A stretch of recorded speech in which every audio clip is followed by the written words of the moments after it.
Hello, welcome to Chapter 6, Section 3, Solving Systems of Linear Equations.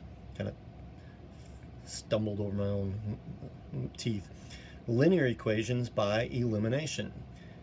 So in the previous video, we saw what happens if we set you up. If we give you a problem where all you have to do is add things and something drops out. Those are nice. Be grateful for when that happens. For all the other problems, we're going to have to do something to figure out how to make that happen. Look at the example that I have. I've got 3x plus 4y equals 18, and the other equation is negative 2x plus 4y equals 8. If I line them up and add them just like I did previously, I'm going to get 3 plus negative 2, which is 1x. So the x stays, it doesn't get eliminated. 4y plus 4y equals 8y. That didn't eliminate the y either. So neither one of the variables are going to get eliminated if I just add them. Now this example is called do it by subtraction. But there's something about subtraction that causes a lot of people to have stress. So I'm going to change this, and I'm going to remind you of something that we've been talking about a lot. Subtraction, when we look at what algebra is and the real structure of algebra, subtraction really doesn't really exist. Subtraction actually means I'm going to add the opposite. When we look at advanced math and operations over sets of numbers, we don't really need subtraction as an operation. So for example, if I know 4 subtract 2, that's actually the same as 4 plus negative 2. And back when you were in kindergarten or first grade and you learned how to subtract, you weren't ready to talk about negative numbers yet, or opposites.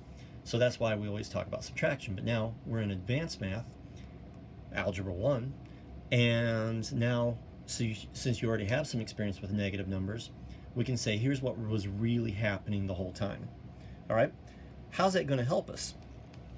Well, let me start by writing the first equation, 3x plus 4y equals 18. I'm going to leave that one alone.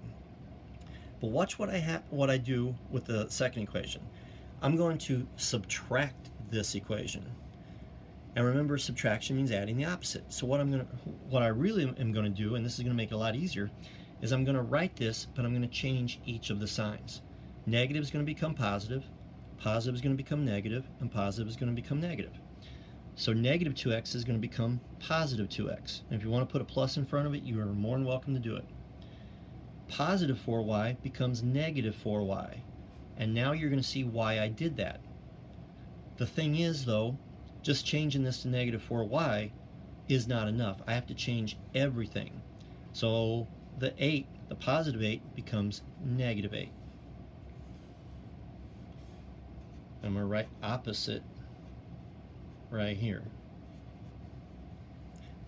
Now 3x plus 2x equals 5x. 4y plus negative 4y equals 0.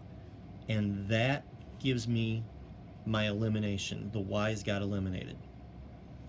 18 plus negative 8 equals 10. 5x equals 10. Divide by 5, and x equals 2. So my ordered pair is going to start with 2, but I have to figure out what the y is. Like I said in the previous video, always go back to the originals. The original is the same I have here, so that's no problem. 3x plus 4y equals 18. My x equals 2.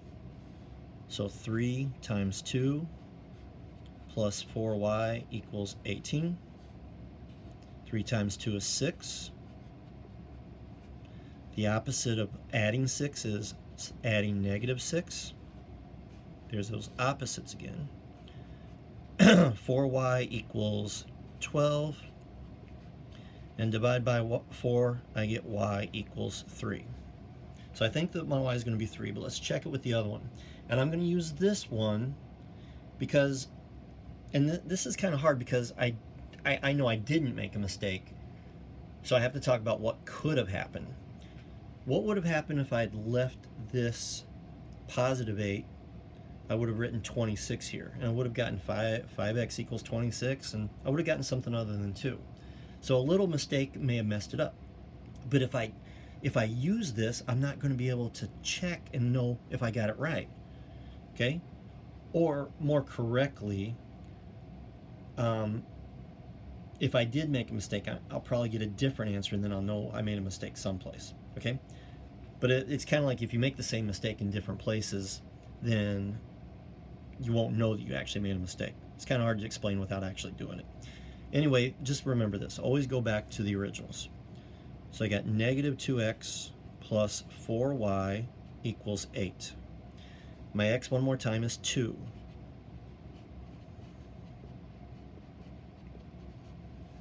Negative 2 times 2 is negative 4. The opposite of negative 4 is positive 4, so I'm going to add positive 4 to both sides. And look what I got. I got 4y equals 12 one more time, just like I did up here. So if I divide by 4, again I get y, let me move that up, y equals 3. So that's the same as it was there, and I know that I've solved this system. Oops, can't get it under there. All right, let's do another problem. So notice that 3x and negative 2x, those are different. They're not even opposite, so that's not going to work. But I got 3y and 3y. These are the same, so I want one of them to be opposite of the other. So I'm going to write 3x plus 3y equals 15. That's my first equation. My second equation, I'm going to find the opposite of each of these. Negative 2x is going to become positive 2x. And like I said, if you want to put the plus sign in front of it, you're welcome to. Positive 3y is going to become negative 3y, and that's going to allow me to eliminate the y's. And finally, negative 5 is going to become positive 5. And again, I didn't give myself no space, but you can put a plus there. 3 plus 2 is 5, so I get 5x. 3 plus negative 3 is 0, so that's where I get my 0. And they got eliminated. 15 plus 5 equals 20. 5x equals 20. Divide both sides by 5, and I get x equals 4.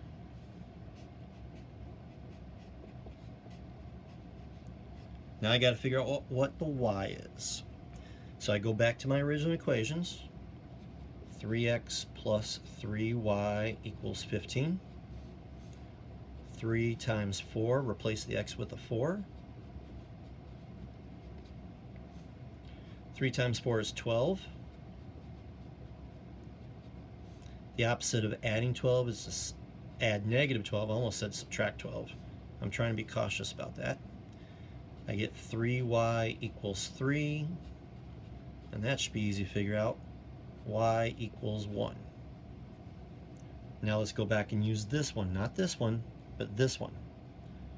Negative 2x plus 3y equals negative 5. X is still going to be 4. Negative 2 times 4 is negative 8. And the opposite of negative 8 is positive 8, so I'm going to add positive 8 to both sides. And I get 3y equals 3 one more time. So I divide both sides by 3, and I still get y equals 1. That's the same as that. So my solution is x equals 4, y equals 1. Okay, so in the first video we saw what happens when we just add them together. And if the people who write the problems, Dr. Berger in this case, gives you problems that are easy for that. For this one, all I had to do is find the opposite, because again, these two were the same. In the next video, we're going to take it to a new level where we're going to have to figure out how to make them opposites of each other. We'll see you there.